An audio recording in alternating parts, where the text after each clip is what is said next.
안녕하세요. 부동산이 좋아해 강스타입니다. 정부가 지난 12월 16일이었죠. 이 부동산 대책을 내놨는데요. 이번 달 20일부터 전세자금 대출 규제를 전격 시행합니다.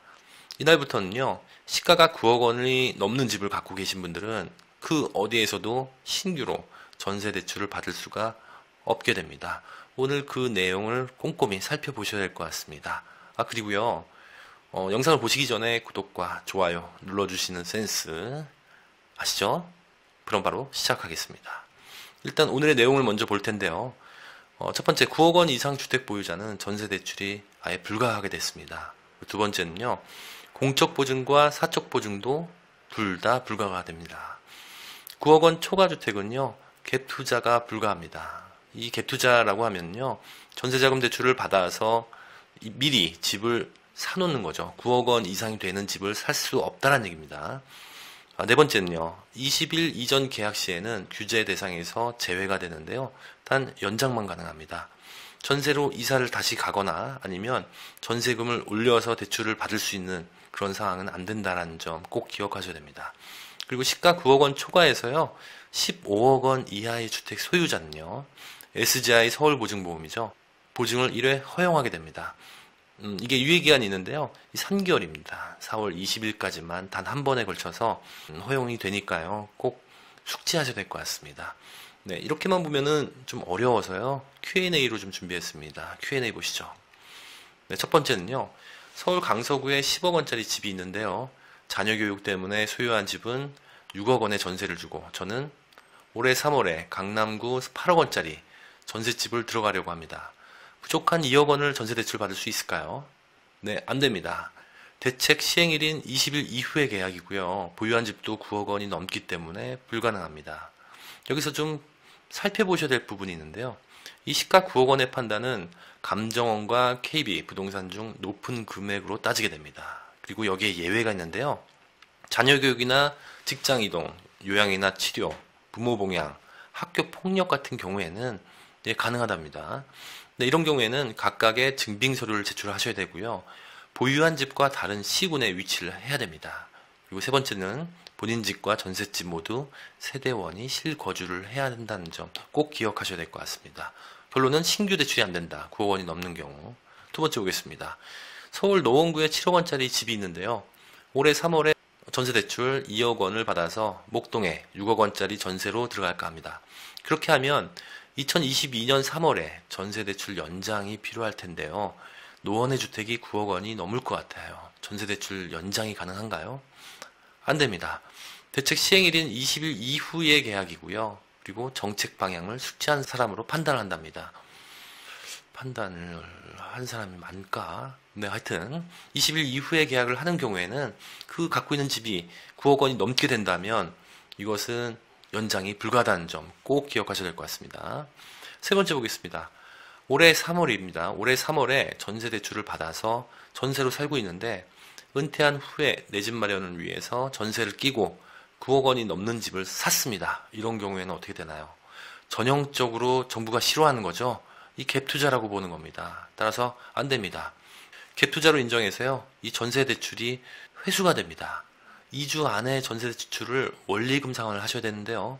이런 경우에 3년간 주택 관련 대출을 받을 수가 없습니다. 따라서 전세 대출이 있으신 분들이 9억 원이 넘는 집을 사시면 절대 안 되겠습니다. 네 번째 보겠습니다. 올해 3월에 전세 대출을 받아서 전세로 거주 중인데요. 부모님으로부터 증여를 받게 되어서 고가 1주택자 또는 다주택자가 되었습니다. 대출은 어떻게 되나요? 이런 경우에는요. 즉시 대출이 회수가 됩니다. 상속인 경우에는 좀 다른데요. 상속인 경우에는 본인 의사와 상관없이 자연적으로 취득이 되는 것이니까요. 즉시 회수 대상은 아니지만 연장은 불가합니다.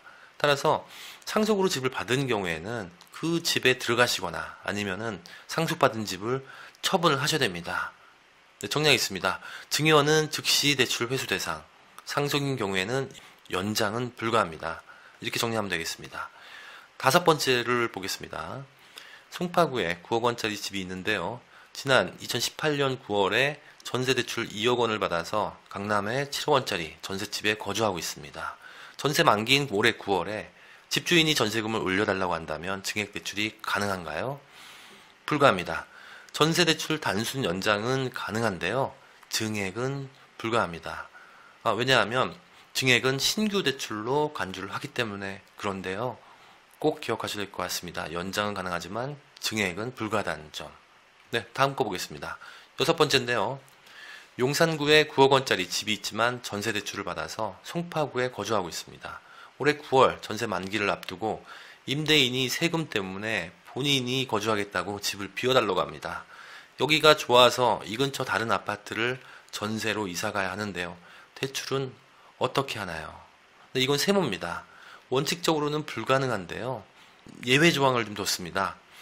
갑자기 중단을 해버리면 안 되니까 정부가 예외사항을 뒀는데요. 주거불안 방지를 위해서 정책 시행 3개월 후인 4월 20일까지 시가 15억 원 이하, 그러니까 1월 20일 기준인데요. 고가 1주택 차주가 전세대출 증액 없이 이사할 경우에만 한시적으로 보증이 허용됩니다. 단 1회입니다. 네, 7번째 보겠습니다. 전세대출을 받아서 지방에 전세로 살고 있는데요.